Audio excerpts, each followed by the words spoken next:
بسم الله الرحمن الرحيم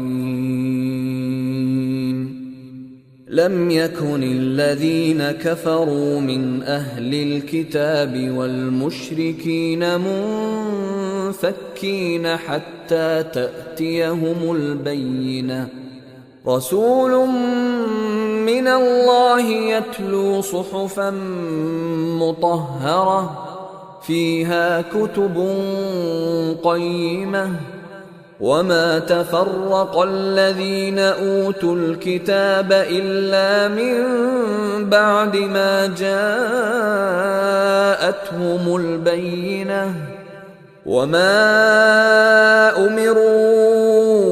إلا ليعبدوا الله مخلصين له الدين حنفاء ويقيموا الصلاة ويؤتوا الزكاة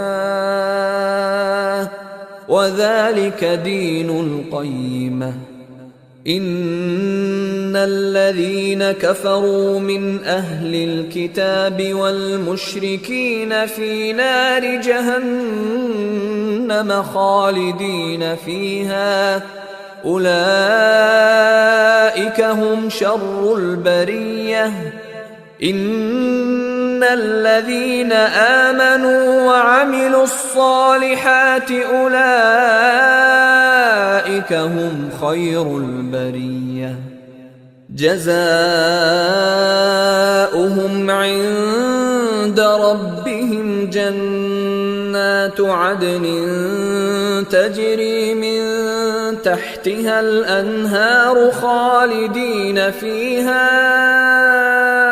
أبدا رضي الله عنهم ورضوا عنه ذلك لمن خشي ربه